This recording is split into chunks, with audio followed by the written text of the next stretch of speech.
Ce programme est financé par les amis et partenaires du ministère de Joyce Meyer. Faire face à la vérité est l'une des choses les plus douloureuses que vous puissiez traverser. Parce que nous adorons vivre dans ce monde fantastique où il y a quelque chose qui ne va pas dans tout le monde, mais il n'y a rien de mal en nous.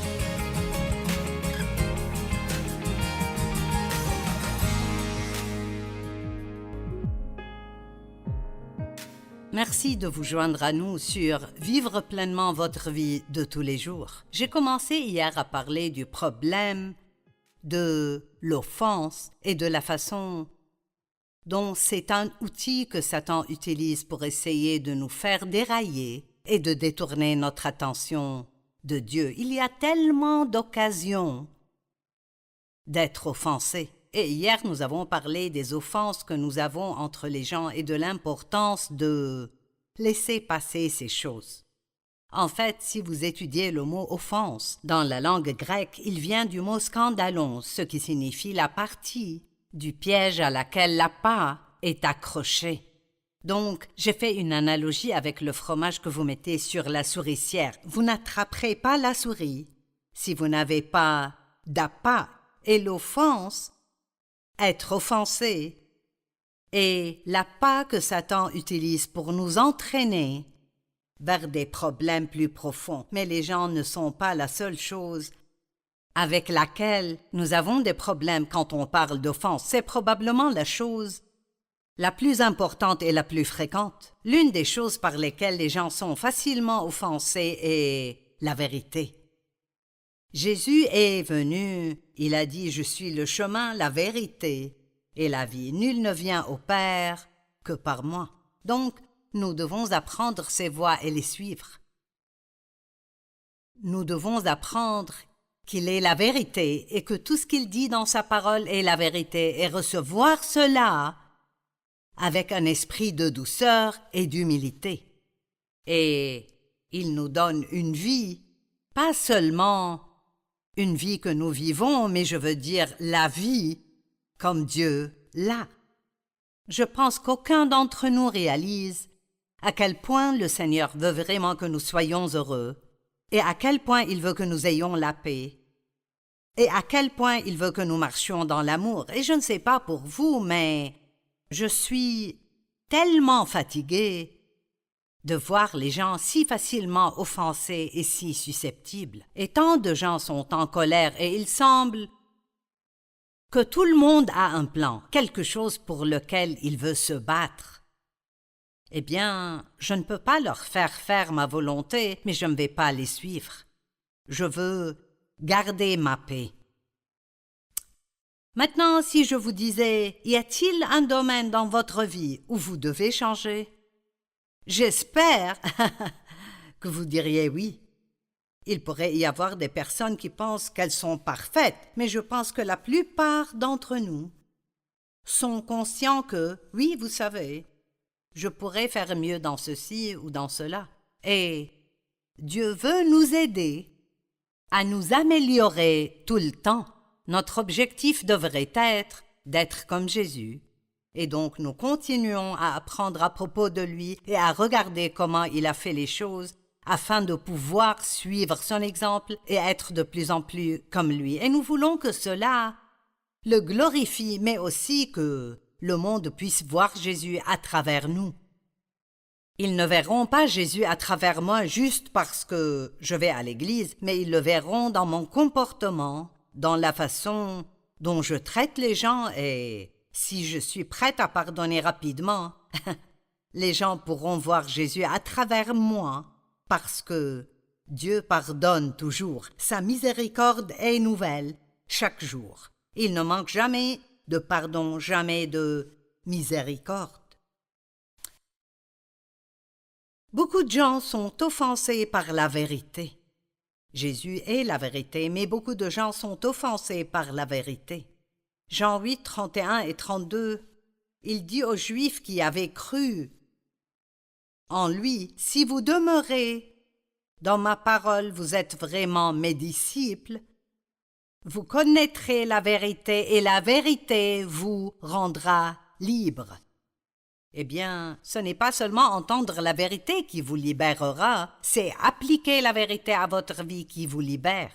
Mais je veux faire une déclaration. Ce n'est pas la vérité sur quelqu'un d'autre qui vous libérera. C'est la vérité sur vous-même. C'est la vérité sur moi qui nous rendra libres.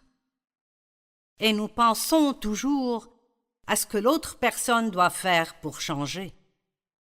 Et pourtant, c'est assez inutile parce que les gens ne peuvent pas changer les gens. Et quand deux personnes se marient et elles sont très différentes l'une de l'autre, en fait, elles sont attirées l'une par l'autre à cause de leurs différences, puis elles commencent à vouloir se changer l'une l'autre. Et alors, la bataille commence. Et plus vous essayez de faire en sorte que quelqu'un soit ce que vous voulez qu'il soit, plus vous l'éloignez de vous. Maintenant, il y a des choses dont nous devons discuter les uns avec les autres et des choses dont nous devons parler. Cette chose que tu fais me blesse vraiment, j'apprécierais que tu arrêtes, mais vous ne pouvez pas changer leur entité. Qui ils sont, leur tempérament, seul Dieu peut faire ceci. Mais si nous prions pour les autres et nous laissons Dieu travailler en nous, alors Dieu peut faire ce travail. Il peut nous changer et il peut changer les autres. Nous aimons entendre la vérité sur quelqu'un d'autre. Nous aimons dire aux autres la vérité à leur sujet. Mais nous sommes souvent offensés par la vérité nous-mêmes. Eh bien, devinez quoi? Jésus s'est appelé la vérité. Sa parole est la vérité. Et quand il est monté au ciel pour s'asseoir à la droite du Père, pour attendre que ses ennemis soient son marchepied, il ne nous a pas laissés seuls, il nous a envoyé un autre consolateur, l'Esprit Saint. Il est appelé l'Esprit Saint parce qu'il est saint, n'oublions pas ça. Et il est venu non seulement pour être avec nous, mais pour être en nous. Si vous êtes chrétien, si vous croyez en Jésus-Christ, vous êtes la demeure de Dieu. L'Esprit Saint s'est engagé à ne jamais vous quitter ni vous abandonner. Il vous apporte la présence de Jésus dans votre vie.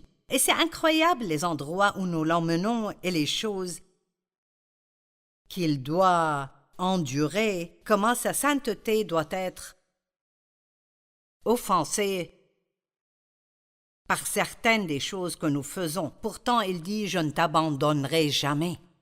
Il s'engage à travailler avec nous, à travailler en nous et à travers nous les choses que Jésus a faites pour nous. Par exemple, prenons la sanctification. La Bible dit que nous sommes sanctifiés, nous sommes justifiés et sanctifiés. Donc, je peux dire « Je suis saint, en Christ, je suis saint ». Pourtant, cette sainteté n'est pas encore totalement manifestée dans ma vie, mais le Saint-Esprit est l'agent de la sanctification.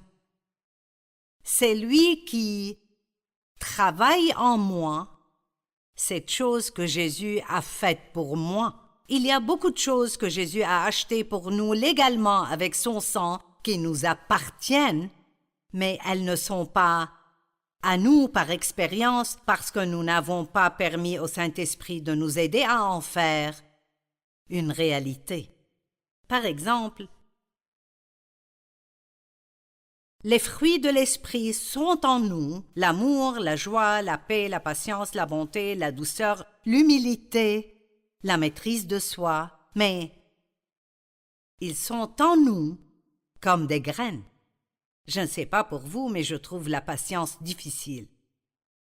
Et le Saint-Esprit travaille en moi et m'aide à développer cela en moi. Ainsi, le rôle du Saint-Esprit est si merveilleusement et incroyablement important pour nous parce qu'il travaille avec nous à chaque seconde pour essayer de nous enseigner la vérité et de nous guider dans toute la vérité.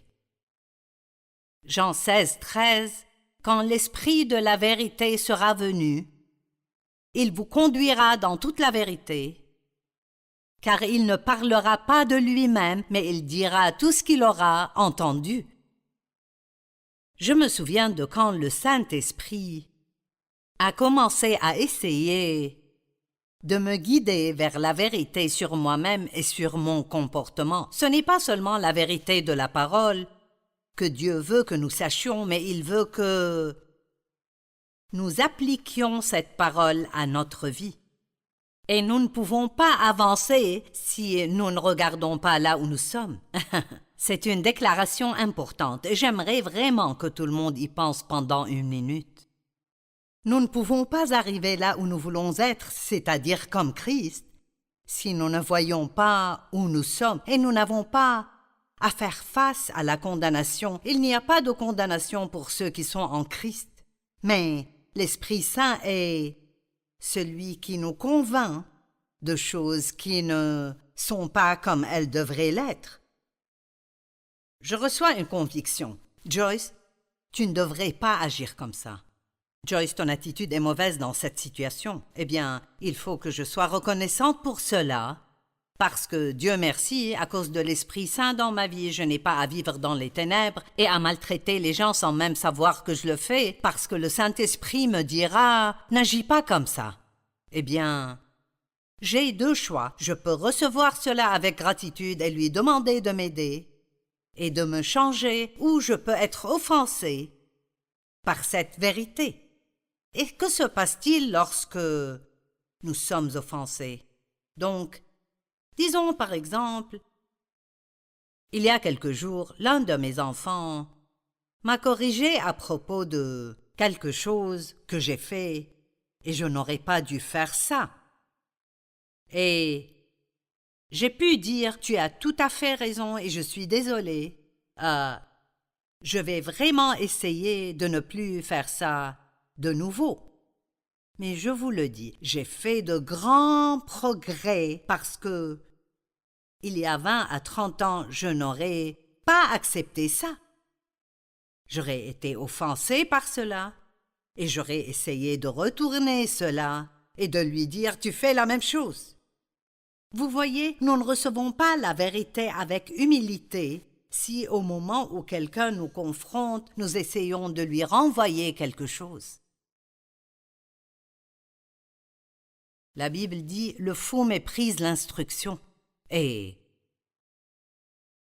je commence juste maintenant à arriver au point où j'aime un peu ça. Je n'y suis pas encore à 100%, mais je vois le principe si clairement et c'est que je ne peux pas changer si je ne reçois pas cela.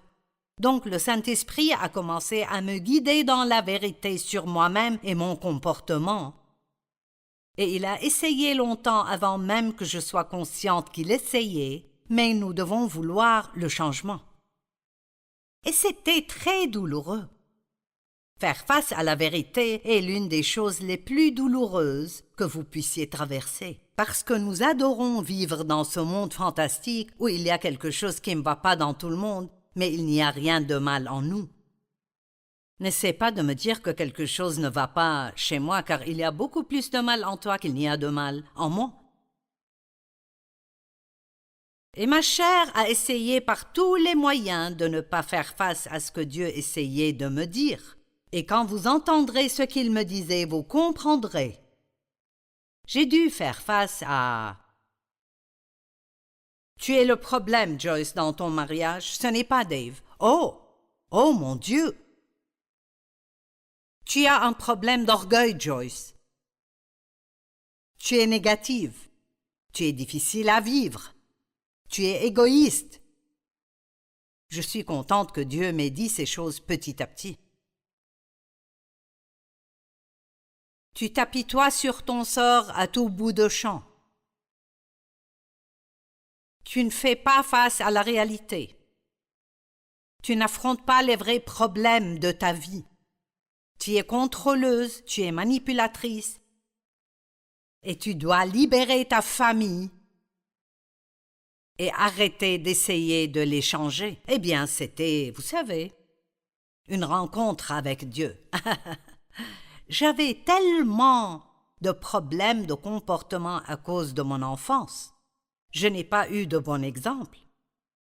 La seule façon que je connaissais pour obtenir ce que je voulais était de me mettre en colère jusqu'à ce que les gens cèdent. Et donc j'étais juste en colère la plupart du temps. Et quand je n'obtenais pas ce que je voulais, ma réponse était de m'apitoyer sur mon sort. Oh Dieu merci pour là où je suis maintenant.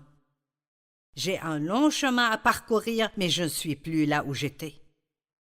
Je ne suis pas là où je dois être, mais je ne suis plus là où j'étais. Je suis en route. J'ai dû apprendre à affronter la vérité. L'Esprit Saint est appelé Esprit de vérité. Jésus a dit « Je prierai le Père et il vous donnera un autre défenseur qui restera éternellement avec vous, l'Esprit de vérité, que le monde ne peut pas accepter parce qu'il ne le voit pas et ne le connaît pas, mais vous le connaissez car il reste avec vous et il sera en vous. » C'est ce qu'il a dit aux disciples. Eh bien, devinez quoi? Il est venu et si vous êtes chrétien, il est en vous.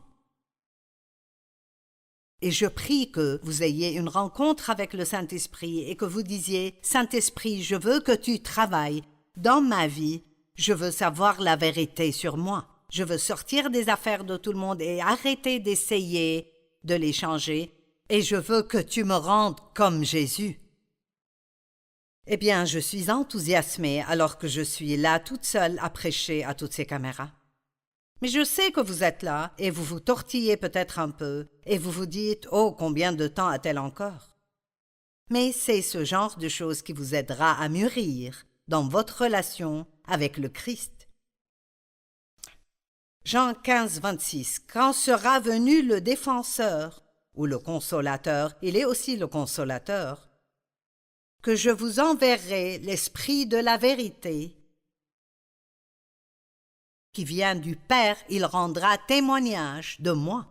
Eh bien, la vérité n'est pas agréable et facile pour notre chair. Jésus a dit la vérité aux pharisiens.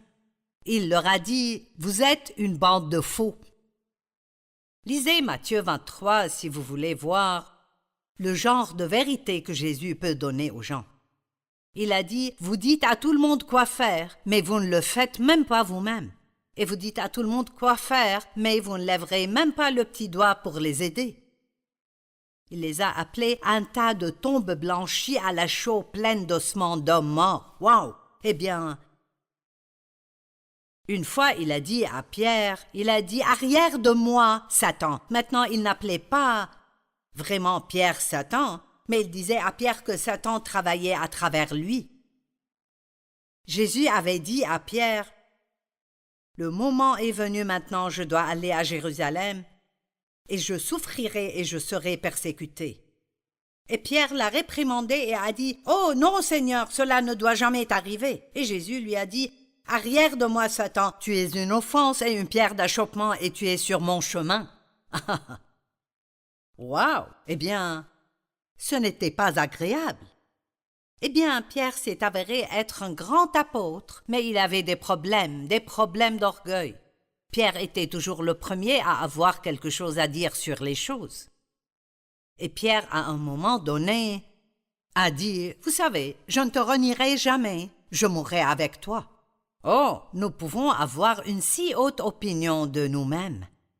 Et Jésus a dit « Avant que le coq ne chante, tu me renieras 3 fois. » Oh non, je ne ferai jamais ça. Jésus lui a dit « J'ai prié pour toi afin que ta foi ne défaille pas. » Eh bien, Pierre aurait dû dire « Oh oui, s'il te plaît, Seigneur, j'ai besoin que tu pries pour moi parce que je suis faible. » Mais il a dit « Oh non, je ne ferai jamais ça. » Eh bien sûr, il a renié Jésus 3 fois, quand les choses se sont compliquées.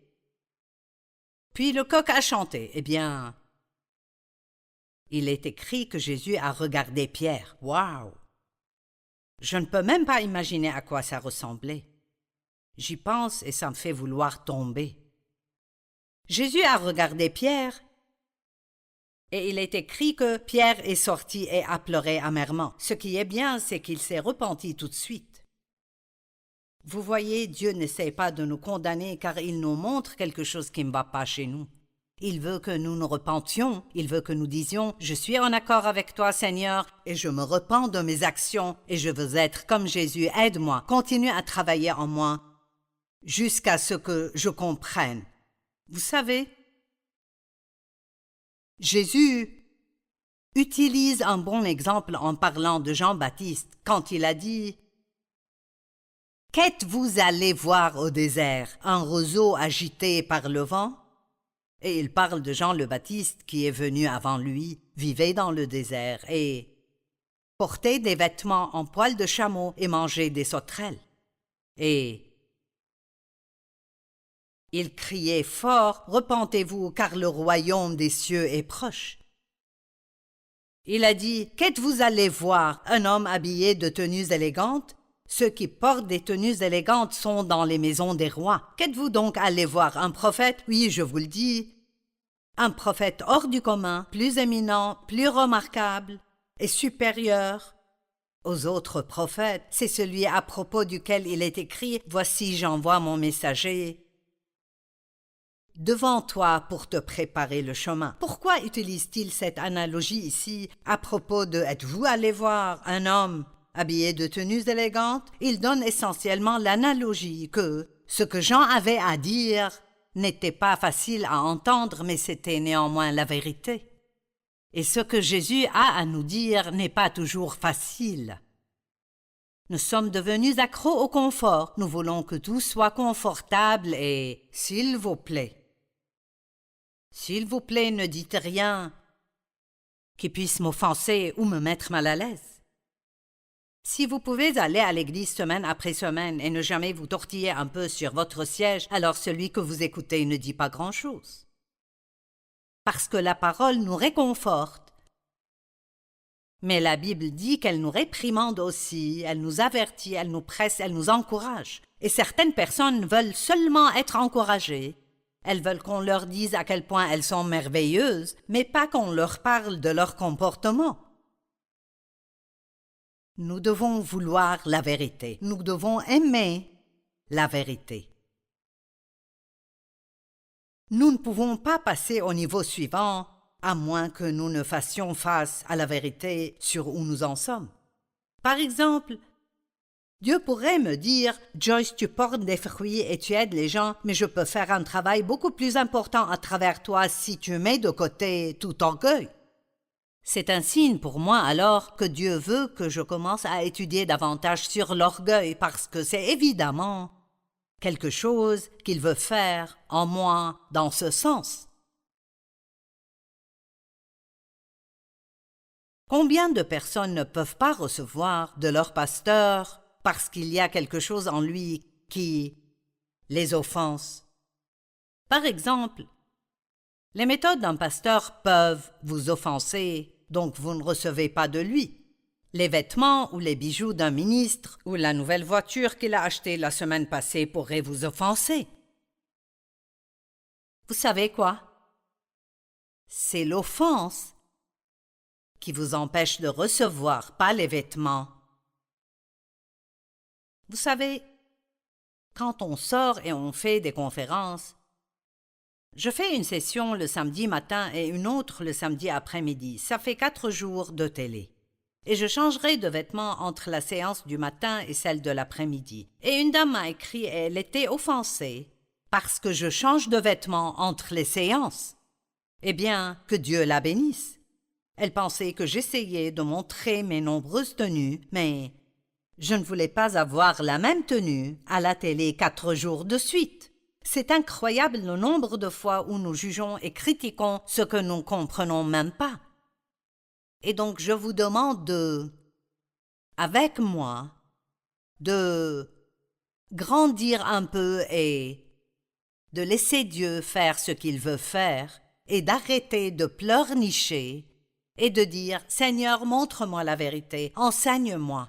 Je veux recevoir de toi tout ce que tu veux me montrer, même si c'est difficile pour moi de l'entendre. »